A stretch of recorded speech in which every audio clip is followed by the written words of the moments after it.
baby beard. Alright, I'm a delivery boy! Who is Hermes planning on killing? I think we should let the orphans run free. You've redeemed Farnsworth. Yeah, exactly. You haven't. He's just an old guy. Can we talk about evil Lincoln? Oh, of course. Oh, this art needs to be sent. That's not the voice at all. That's lobster tainment. Let's make it the Christmas. Let me ask you this. He was just about to agree with you. Shut up and take my podcast. Yeah, perfect. Oh, brilliant. Thanks, guys. Ladies and gentlemen, all welcome to Shut Up and Take My Podcast, a Futurama podcast that pits episode against episode in a bloody, glorious gauntlet battle for your entertainment. And it's happened before, it's happened again, it will always be this way. I am joined by Phil. Sitting here with my chunky chicken style coffee. That was my exact one. Stolen. By Paul from Universe A. Oh, so is that me? Jeez. Paul, you do something. I'm desperately reading through my notes. God rest his zombie bones. That's very good. Fuck. Scribbling away furiously, Paul from Universe 1. He sure beats a good kick in the face. Sorry, hard. He sure beats a hard kick in the face. Oh, yeah, get it right. Yeah, gotta get it right. Sorry for stealing yours. There's a standard we're trying to get to here. That's right. It was a good one, hence why I took it first. God damn it, Phil, introduce me. Oh, yeah, we're joined by Sean. Universe 25 is terrifying. Is that the blind one? Which one is 25? The blind. Oh, the god, blind. yeah. Good memory, Paul. Because they're not unfamiliar with the concept of sight. Oh, Yeah. yeah, that's weird. Oh shit. They clearly are. They're clearly not comfortable with their situation. How menacingly they tell each other. Hey, did you see the newspaper this morning? I didn't. I can't believe someone's still producing newspapers in their universe, but, you know. What a dick. Yeah. So, guys, once again, we are joined by Paul Salt and Paul Goodman from the tremendously entertaining podcast One Good Thing. Hello. Paul, I'm sure they're aware of it by now, but would you like to just give a little brief introduction to what you guys do over there? Watch bad movies and then say nice things about them after we've complained about them for half an hour. Have a cake and eat it. Delicious. That's quite succinct. It's tasty and you can put it places. Very amusing podcast, even if you haven't seen the film. I want to, if you have to start anywhere, please start with, oh god, the bees. The Swarm. The Swarm. Excellent episode, guys. I was driving on the expressway that we have here in Adelaide, and I was listening to The Swarm. I may have almost swerved off the road. Because of all those African bees. What if this was done by the bees? It's so much fun. It's a good bloody That place movie to came out start. of nowhere. That movie came out of nowhere, perfect. and it's easily one of my favourites that we've done. Yeah. Oh, man. I have to apologise to our listeners. We are currently drinking cake, jam bread, and coffee that Phil's wife Face was lovely enough to present to us, and so I will be chewing. Oh, God. I love it. A little bit. I'll try my best, but it's very delicious, and I can't help myself. Has a country garden feel to it. I like it. Must be nice. We're just gathered around the table, having a chat, Yeah. having some Must toast. be nice. Having a wife. Some 11s. It is. It's pretty nice. Pretty good. All right, guys, let's 8 out of 10. get to it. We are up to Season 4, Episode 15, The Farnsworth Parabox. It's... Look, you know it's not anything. It's just a play on the word. Paradox, box in it. yeah. Gold star. I feel like... I thought about this last night. I feel like there's a secondary reference. I couldn't wrap my mind around it, unfortunately. Parallax view. It has some of the same Parallax. sounds. Yeah, I There don't are plenty know. of paradoxes out there. Probably not worth. Yeah. I think we'll just stick with that. I will do some research and get back to you if I find anything. He will be absent from the majority of this show. Yep, there goes my attention. Still trying to find that perfect opening line. Oh, wait! God rest his zombie. Fuck! Chunky chicken. Oh, Jesus. So we're actually saying this is a bit of a sad episode because we're saying goodbye to both the director and writer. This is retrospectively their swan songs.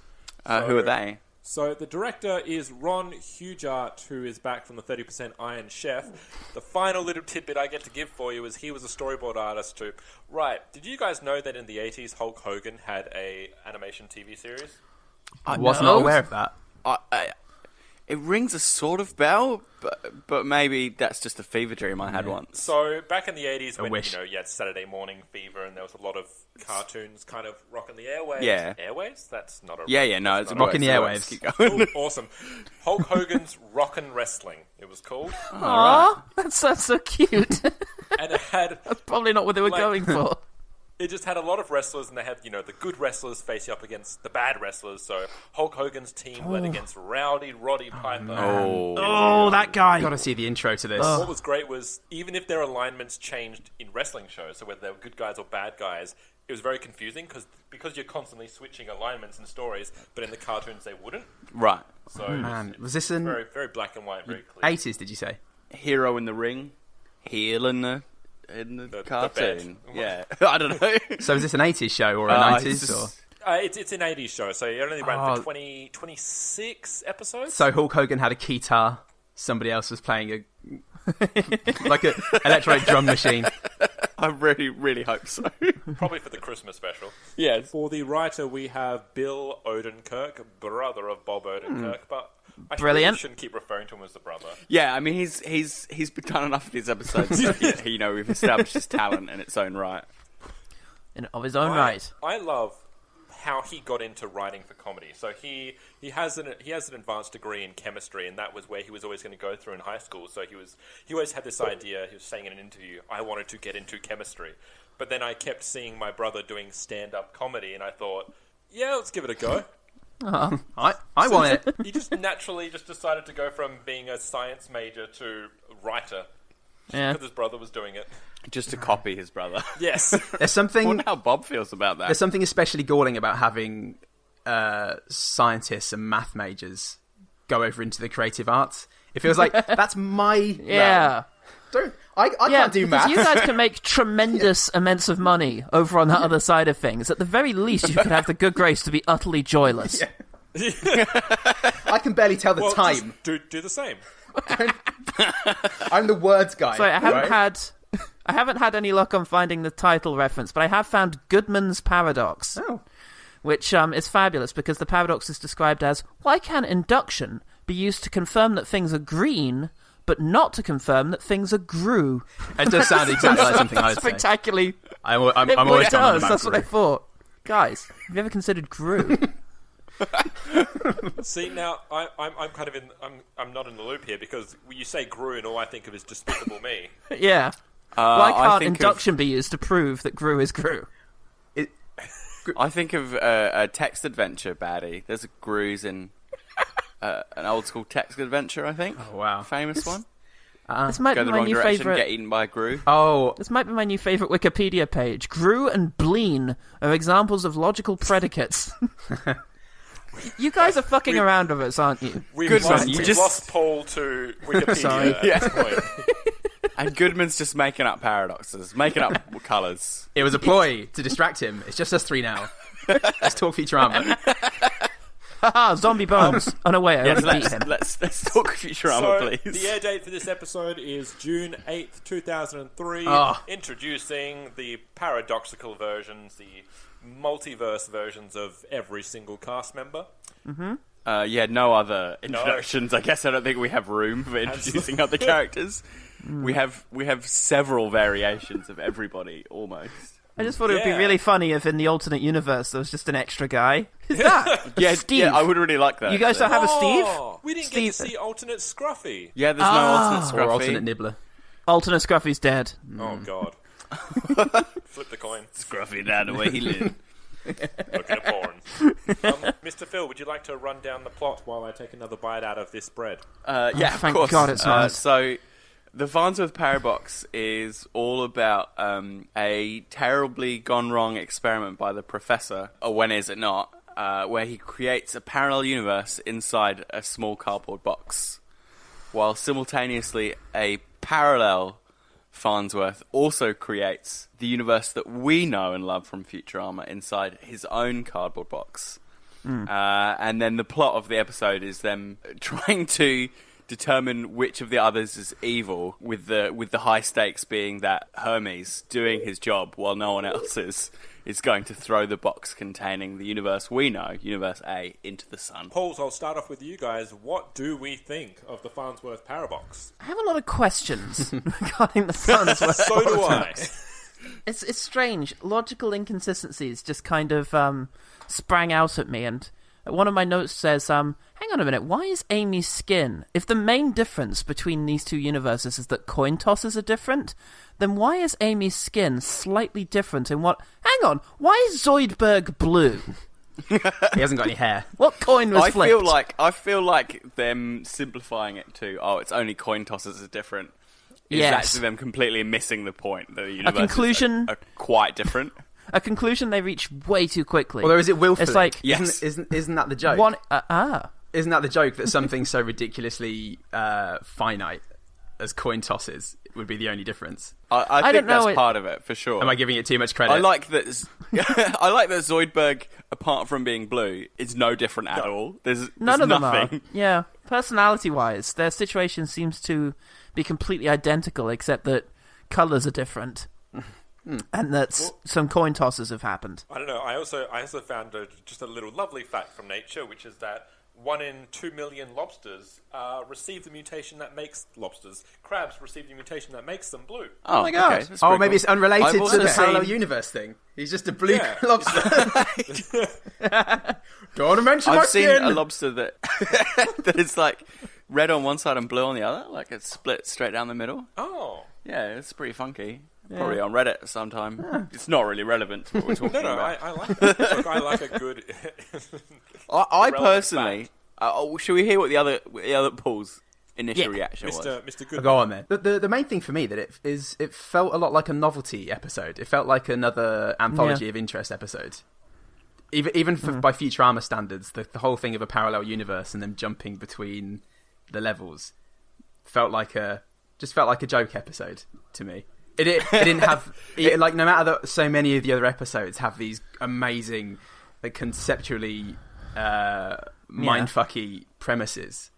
This one just felt like a joke one that didn't really have any bearing on the main story, except for the thing with Fry and Leela at the end. I mean, they didn't actually enter into the other universe until 10 minutes in. They had enough time to sort of play around with this don't look inside the box premise for a while before they actually moved up to, hey, there's whole other universes out there. It felt a bit rushed to me. I don't know if they made full use, both comedically and in terms of storytelling, of the admittedly very strong premise. I think there's a thing with the premise where it's very winking. I think that's a little bit to do with your feel that it's sort of a joke episode, is that they're very much playing on their own tropes. Like the opening with him going, I know I've asked you out 1,000,000 times, is them going, hey, look, this is the thing we always do with these characters. It feels just like constantly self-aware of what they usually do on a Futurama episode, and that they're very sending that up by making alternate versions of the characters. It means they get to reflect on their own habits. Maybe you... So, interesting enough... So I know, just make... I was just going to say, like... Go, I'm back. So what I was going to ask was, so with the 2 points that both you guys made, Paul and Paul, are you seeing those as inherently negative aspects of like, you're saying it's like quite a joke episode? Did you see that as a negative to the episode as a whole, or is that... Well, I'm feeling a bit of you're not so fond of this episode potentially. Well, thinking about it, it might just be that there wasn't nearly enough time to properly explore both sides of this episode. They had all the setup and what's in the box, which was really funny. I loved all the stuff with Leela setting Bender and Fry up with the booze and the Christmas lights. It was just amazing. And Can I just ask, is Christmas tree lights really something that would that Fry would be bothered with? It seems strange to me. He's dumb. She just knows him too well. He's dumb, but like, isn't that? He's also lazy though.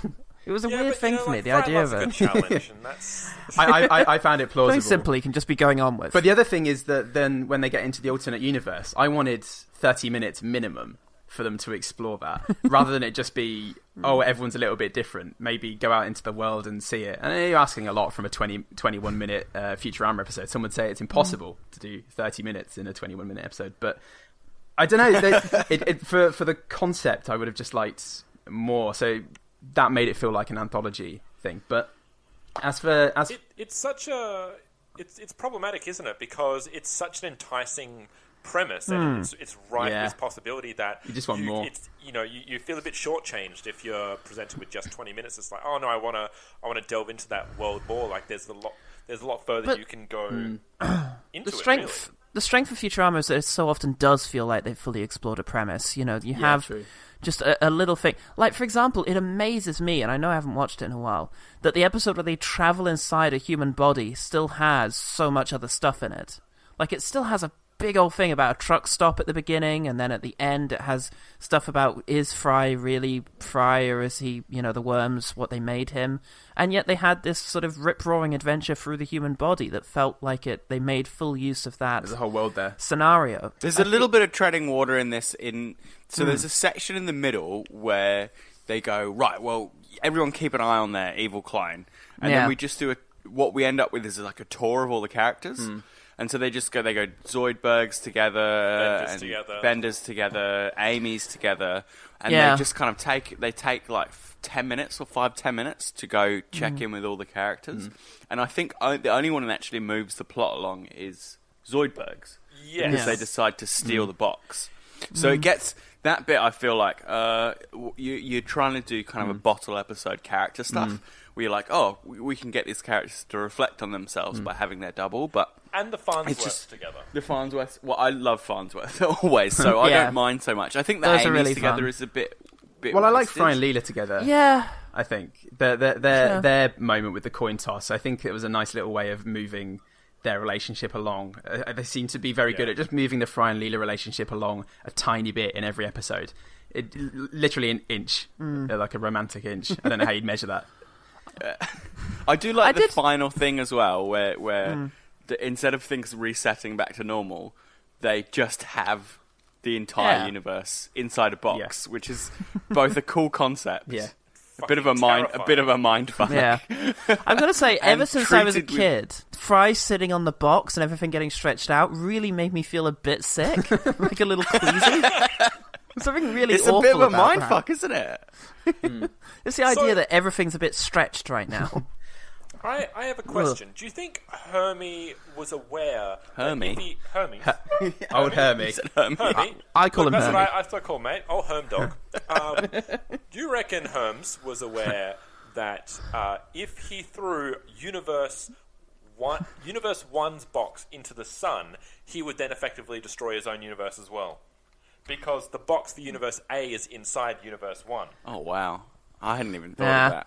I think he wants to do his job. Yeah. That's all he cares. He's a bureaucrat, and this box is scheduled for destruction, therefore destructing it all it shall be. Yeah. He has some good low-key moments.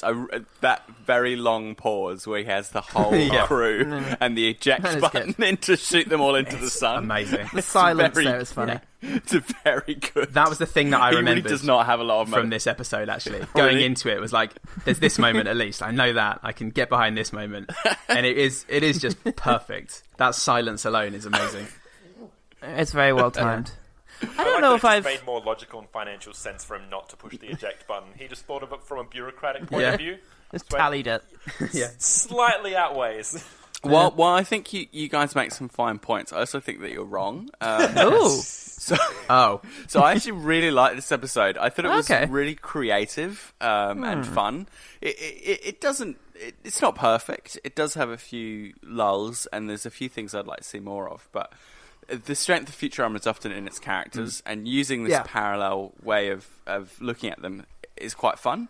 Having two Zoidbergs, like making like a king Zoidberg with a Slurm cup on his head, is pretty great. So the creativity here is pretty well on display, and I think that's particularly true when they start universe hopping. You've got like the Roman universe where Farnsworth just goes Quay? Which makes Greek the high school philosopher student. Farnsworth. Yes, makes me giggle. There's the 420 universe. Yep. The eyeless universe. Quick side note. Where does 420 come from? Oh, so it's not entirely sure, but they reckon it's to do with when kids got out of school in America would be about 4:20 in the afternoon, and that's when you blaze up. That's a late finish. That's when you blaze up. No wonder you smoke a. No wonder you want to smoke a fatty at the end of that day. That's what I've read anyway. Okay. I don't think it's confirmed linguistically. I will say that this episode.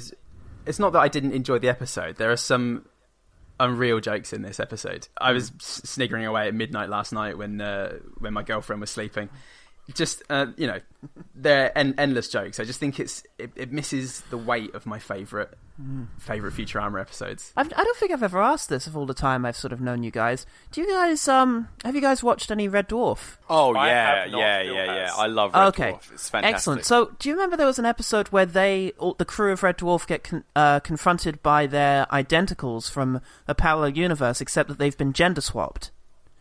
And that's not Dilbert Dibley, is it? Oh, I don't know. Dilbert not sure, Dibley but- is like an alternate version of the cat who's like. Oh no! It's not that. not that. It's the female versions of them, except Oh, that's otherwise. Other than that, they're identical, and they come from a society dominated by women, and so they treat the crew in the exact same way they would treat, members of the opposite sex. So it's the reason I mention it here is because it's identical. They're identical copies of each other, except they're coming onto each other, and it gives you a really interesting insight to the characters, how they sort of treat each other. And I think that's really what I was looking for from this episode. It's just they're meeting parallel versions of themselves. How do they feel about themselves? What happens when Amy and Amy hang out? Do they end up, because what do we know about Amy and the way she relates to people? Maybe she would end up disliking herself. She kind of does. She kind of does because she considers herself to be shallow. I can give you a bit of an insight into Amy. There was a deleted scene that they took out, and it was just a single line, which gives her kind of a very interesting insight into how Amy kind of reasons as a person. She says the line, at Universe 1, Amy says to Universe A, Amy, I want to hate you, but I can't because that causes wrinkles. So, Amy doesn't hate anyone. Because it's too much strain on her face. Yeah, but that means her beef with Leela is not born out of hate or anything like that. Like, she doesn't have the capacity to dislike someone.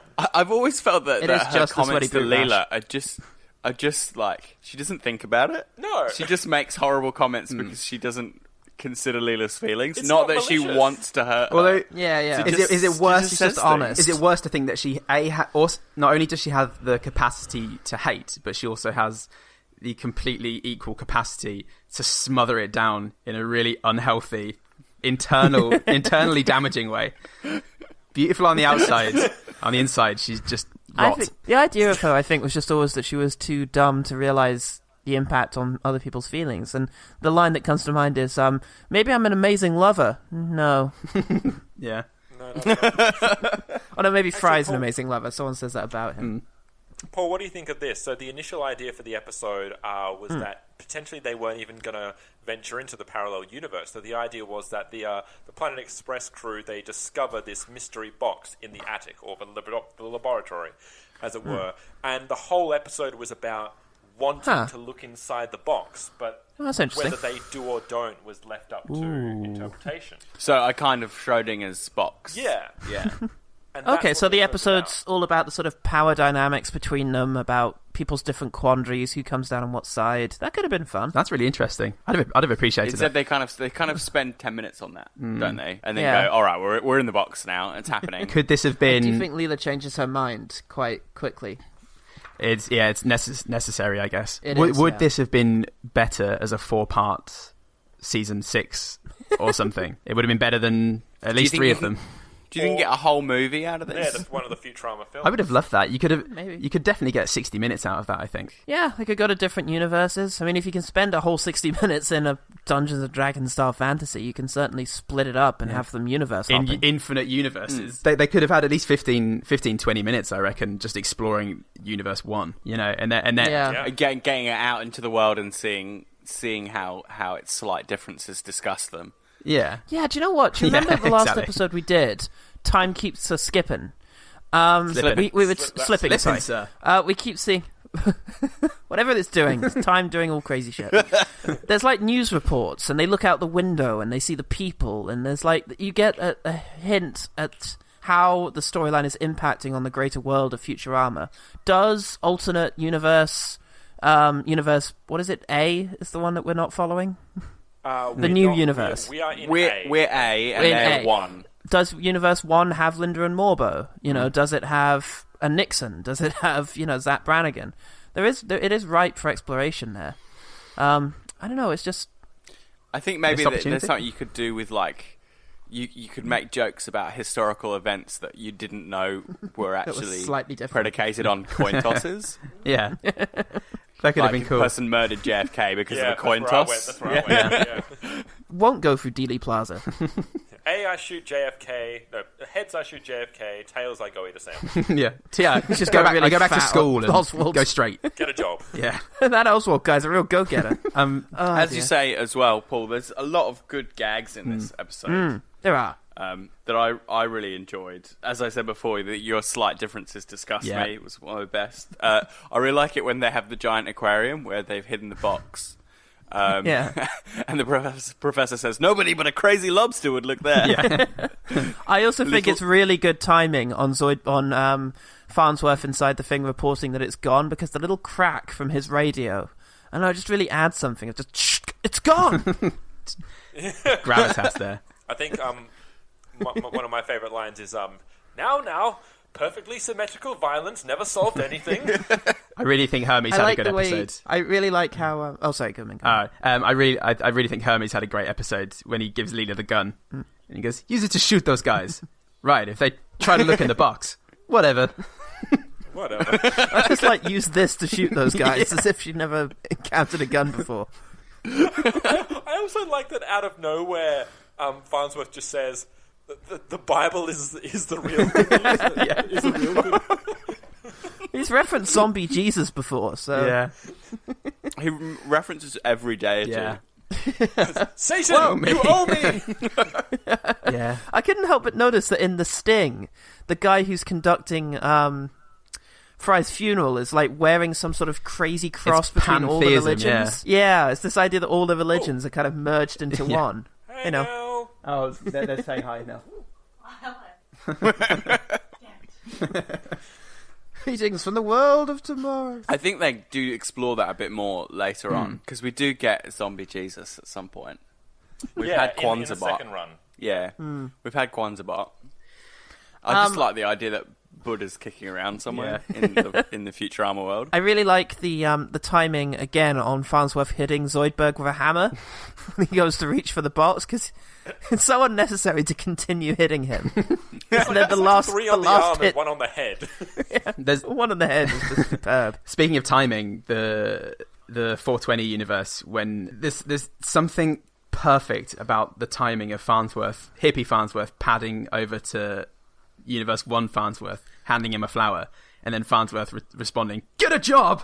It's unreally good. I think they keep the pace pretty well in this episode as well. Yeah, that's true. And there are a couple of good animation touches. There's like the thing where they zoom into the Earth from the kind of outside the box all the way down to where Yeah. the crew are. Oh, yes. Just to kind of give you a sense of like what the stakes are. It adds the a much whole needed sense universe of scale. is at risk, which is really fun. Just adds a little bit of a weight to this really silly episode. Oh, you know what? My favourite line coming into this, you mentioned having like a joke that you remembered. The one that I remembered is just, "Hey, bite my glorious golden ass," Yeah. which is such a fun alternative to Bender's usual line. I kind of Glorious it's quite golden. touching the way the Benders bond actually. Oh. When they do the little rhyme about make new friends and keep the old silver, the others. the other's gold. So Fucking- sweet. Heartbreakingly delivered from John DiMaggio. I just there's adore their only simultaneous doomed. Doomed. You know there's only That sounds 5 great. cast members in this episode? Yeah. So it's only Okay. Billy West, John DiMaggio, Katie Seagal, Lauren Tom, and who was it? It was I think Phil Lamar is the Phil fifth- Lamar does Hermes. Hermes, yeah. Yeah, but either way, it's the shortest amount of cast members they've used in an episode, Oh right, okay. and Lord. it's probably the smallest amount of characters in episode 2 because we don't really have anyone besides the crew members Yeah. And their alternates, and their obviously, alternate yeah. counterparts. It's like a bottle episode. It contains the entire universe. Why have I written butter? Does anyone know The why butter- I've written the Oh, I know Butter why in you've his written pocket, butter. right? I wrote it down too. Yeah, Oh yeah. I wrote that too. We were all very Just excited little- about little clarifying the things like butter line. that. Oh, me. Way too much so. There was Fry's got some great lines. Yes. I really like, shut up, Yeah. sir. You shut up, sir. that whole conversation between the two Fries and two Leelas is probably my favourite in the episode. The whole coin flip thing and the whole thing about a year later I got given a diamond scrunchie. One year later I got beat up. I got beaten a Neil up. Diamond concept. Like I Yeah, named Neil it. Diamond concept. He's so sour. You just know the writers patted themselves on the back when they came up with that. But then it's also the line. So that's why you said you had to meet that ghost. It's just fucking brilliant. Which implies there's a timeline thing there because she also mentions, I tried all sorts of excuses like sweaty boot rash. Yeah. But our universe Leela only used that excuse earlier today, and presumably Fry and Leela have been married for a while, which implies this isn't Like- the first time she's used sweaty boot rash as an excuse. Yeah. This is a recurring How thing many for her. times has Fry fallen for the same excuse? Also, it's not an excuse. Like Amy attests to the stench of her boots. Yeah. I mean, it is obviously it is an excuse not to date Fry, but Yes. apparently sweaty boot rash is a real problem. It takes up a lot of your time. Well, she never takes those boots There's a lot off, of so I'm not upkeep, yeah. surprised. Oh god, you have to cut them out. She doesn't take I that think- Risto Jackometer off ever either. There's something weird about seeing the characters in their alternate colour scheme. I Yeah, think it's unsettling, isn't Fry it? with black hair really wigs me out. I don't know why. He just looks so different with black hair. Yeah. Everybody chose looks- their hair colour by flipping the coin. I know we've moved past it. I keep going back to it. I just like hearing that his mum bought clothing for him. I don't know why, but just something really lovely about. Because he's like, I wish my mum bought me the green jacket. Which I just like the idea of Philip Fry and his mum going clothes shopping together. Aw, it's a nice image, How isn't it? cute. I really liked Farnsworth's line, let's all ask each other. That'll solve the problem. Immediately annoyed at how long this is taking. We have a bender function of the week as well. Oh yeah, he has periscope eyes. Oh yeah. Oh, yeah, and there's something really dissatisfying about them turning, because they wouldn't... Ever since the first time I saw that, it's like, no, if they're swiveling in their sockets, they wouldn't do that. It's the future, Paul. They're That's what light sci-fi bulbs. means. Bender defies Anything can happen. everything. They should clack together if they were... Oh, never mind. I thought I like it when they're just sticking there. Yeah. I thought Leela, the good Leela, and then the sad, dejected expression that regular Leela wears after that is amazing. Oh, yeah. There's the Farnsworth, his line about the trick wasn't removing the brain, it was removing the brain. The tricky part was getting it out. Yeah, it was. I can't remember exactly what the line is, but it's I love that. The hard part was removing the brain. No. The easy part was removing the brain. It's getting getting it the out. brain out, right? Getting the brain out. Yeah. Yeah. One of the four of us will get it right. Yeah, that's right. But yeah, I really like the nonsensical, unhinged nature of that, and the way the other Farnsworth is just like, yeah, I get it. Yeah, I understand. I really like the two of interesting them Yep. twisting the nuts Yes. on the chandelier stat. Yeah. That had good timing as well, of just sort of, whoa, whoa, whoa, whoa. Well, that was pointless. That was pointless. Why did that start? I also so the Futurama game that came out on PlayStation. Oh, yeah. 15 years ago. They have a little aspect of the game where they venture to the corner of the universe. The Futurama game was written around about the same time or similar time frame to this episode, so it's in keeping with the fact that they're now in a box. There is a corner of the universe. Yeah, makes sense. Okay. Was the Futurama game good? I never played it. Apparently, nay. Oh. In the same way that the Simpsons game wasn't very good. Which Well, Simpsons which one? game, sir? Oh, Hit and Run was alright. the bad one. I can't remember. I enjoyed Virtual Simpsons. I like Virtual Simpsons. I played one on the Game Boy that was like Bart taking, or the family taking part in like a Krusty themed game show. Oh, or Bart's Nightmare on the computer. I reckon it's Bart's Nightmare you meant when you said the bad one, because that's got a bit of a reputation. I really liked the side-scrolling beat-em-up one, where Marge was hitting... It was a basic Teenage Mutant Ninja Turtles clone, but with The Simpsons. Oh, yeah. And Marge just hitting people with a vacuum cleaner. Yeah. Oh, that was good. Memories. This is the Futurama podcast. Yeah. So, Disenchantment, how's everyone finding? I haven't watched it yet, by the way, so this is a pretty short discussion. Oh, nor have I, no. So, do we reckon we have said everything that we would like to say in this universe about the Parabox? Oh, Fighting Mongooses. Yeah. That's a cool team name. Other than that, yes. Just them putting their heads in the boxes to explore the other universes. I quite like that sequence. Fun. Too cold. Farnsworth putting aside a particular box for later. Yeah. All female. This is an odd thing. When I was a kid, I really, really thought that Zoidberg was saying bucks instead of box. And he was complaining that they've all got money and he hasn't. The bucks!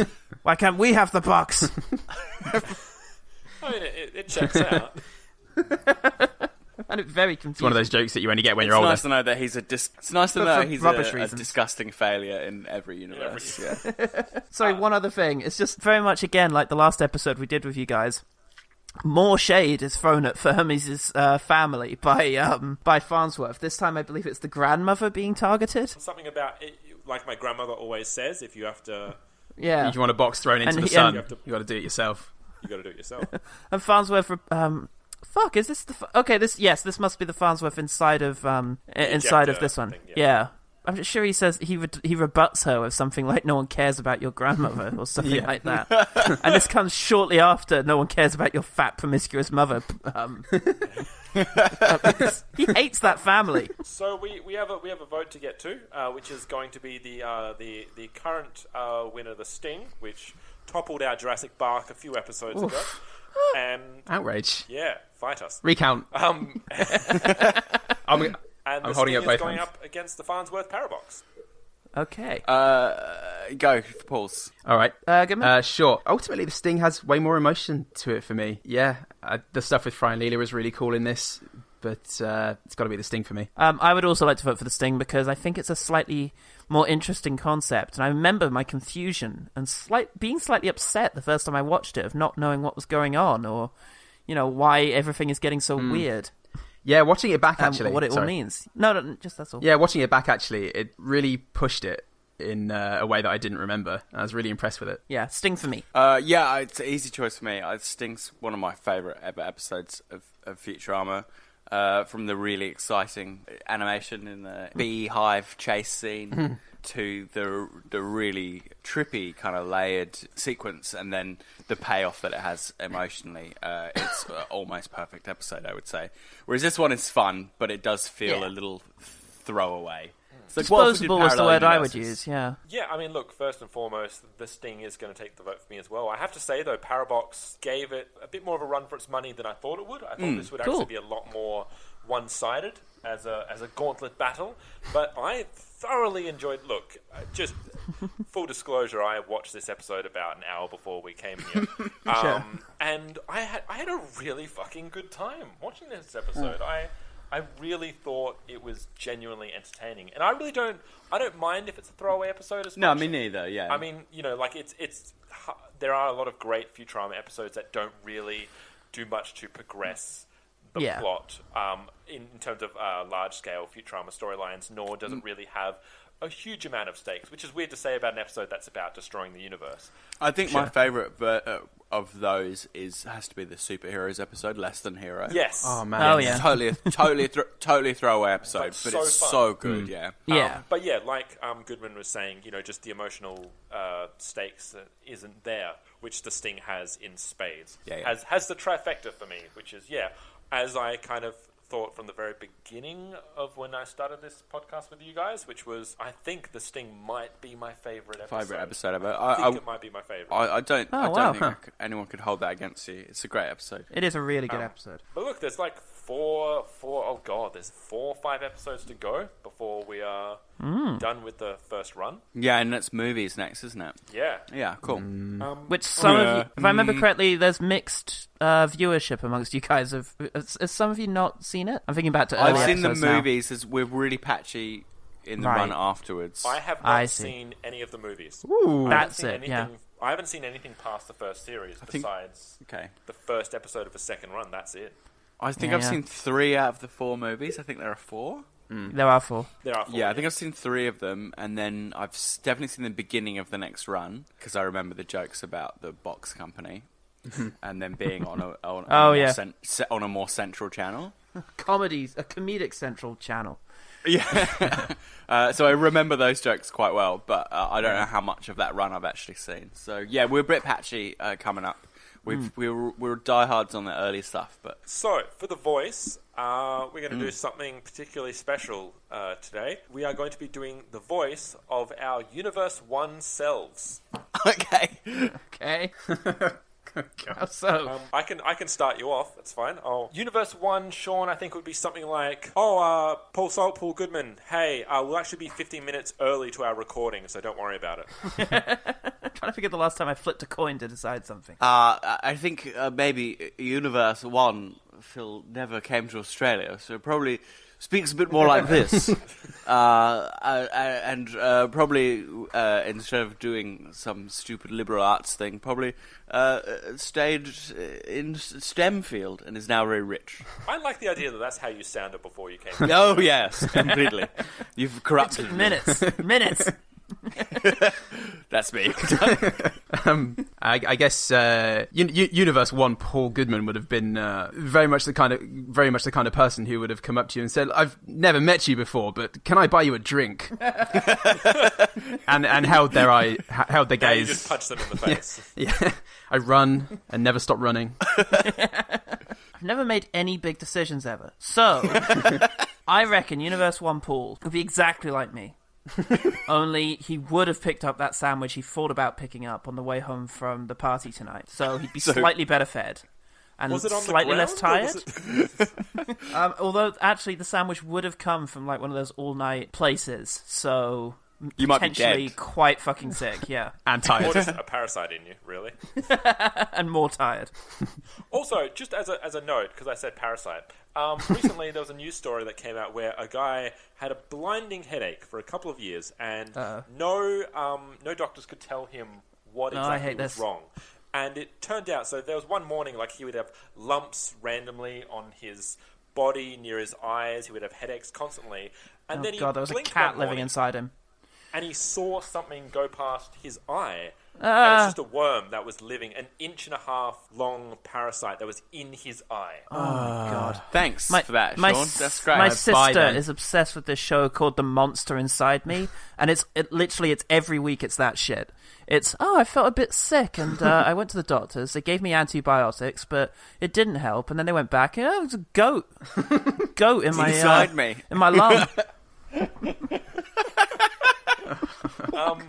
Well, thank you for indulging me in the voices. Thanks. I it's like fine. throwing really badly ill-conceived improv ideas at people. Yeah. Got to be yes and. Because I cannot. Yeah.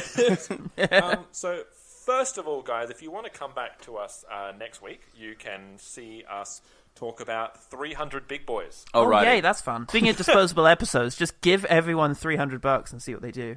So everybody's starting to review it. First of all, before we tell you where you can find us all, if you'd like to give us $300, we have a PO box somewhere. Don't think that's accurate. No.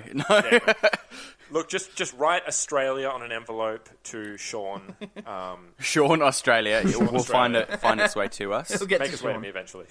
In lieu of $300, you could always go on iTunes and give us a little review. That's the best way to affect the algorithms in our favour.